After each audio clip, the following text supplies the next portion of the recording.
Hello बच्चों, so let's read this question. Question कह रहा है what is electrovalent bond and electrovalency. ये है पहला पार्ट।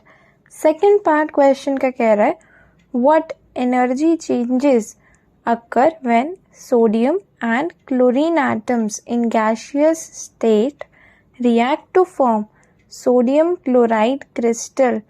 यानी सबसे पहला पार्ट अगर हम देखें तो वो हमसे पूछ रहा है इलेक्ट्रोवेलेंट बॉन्ड और इलेक्ट्रोवेलेंसी के बारे में। तो हम शुरू करते हैं अपना क्वेश्चन। इलेक्ट्रोवेलेंट बॉन्ड क्या होता है? इलेक्ट्रोवेलेंट बॉन्ड को आयनिक बॉन्ड भी कहा जाता है। अब ये बॉन्ड क्या होता है, कैसे फॉर्म होता है? This bond, electrovalent bond is it is formed by electrostatic attractions between two oppositely charged ions, यानी दो ऑपोजिट चार्ज्ड आयंस के बीच में जब अट्रैक्शन होती है तब जो बॉन्ड फॉर्म होता है उसे बोला जाता है आयनिक या फिर electrovalent bond. For example A positive है और एक बी नेगेटिव है, ये दो आयंस है, इनके बीच में जब अट्रैक्शंस होंगी तब बोला जाएगा कि ये एक इलेक्ट्रोवेलेंट बॉन्ड फॉर्म हुआ है। इन दोनों के बीच में जो फोर्सेस एक्ट करेंगे वो है कूलम्बिक फोर्सेस। ठीक है, अब हम देखते हैं अपनी सेकंड डेफिनेशन जो कि है इलेक्ट्रोवैलेंसी की। इलेक्ट्रोवैलेंसी क्या होती है? सबसे पहले हमने देखा इलेक्ट्रोवैलेंट बॉन्ड होता है। अब इस बॉन्ड के अंदर द अमाउंट ऑफ पॉजिटिव और negative charge on any ion is called electrovalency. Example से समझते हैं हम। फॉर एग्जाम्पल हमारे पास एक आयनिक कंपाउंड है MgCl2।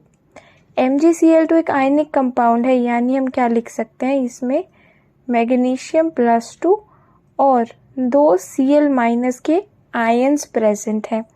तो सबसे पहले अगर हम देखें इलेक्ट्रोवैलेंसी ऑफ मैग्नीशियम की इलेक्ट्रोवैलेंसी MgCl2 में है 2 की, और अगर क्लोरीन की इलेक्ट्रोवैलेंसी पूछी जाए तो क्लोरीन की इलेक्ट्रोवैलेंसी इन MgCl2 है -1। तो इस तरीके से हम इलेक्ट्रोवैलेंसी को निकालते हैं और डिफाइन करते हैं। अब बात आती है सेकंड पार्ट क्वेश्चन की। दूसरा पार्ट क्वेश्चन का कह रहा है what energy changes occur when sodium and chlorine atom in gaseous state react to form NaCl crystal. यानी हमें गिवन है Na+ gaseous plus Cl- gaseous, it is giving us NaCl solid. ये एक crystal है, क्रिस्टलाइन स्ट्रक्चर का है। अब हमसे क्वेश्चन में पूछा जा रहा है कि इस रिएक्शन के लिए क्या एनर्जी चेंज होगा, हमें ऑब्जर्व।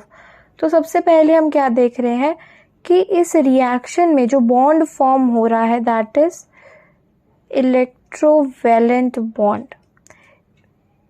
Na+ और Cl- मिलके एक इलेक्ट्रोवैलेंट बॉन्ड बना रहे हैं।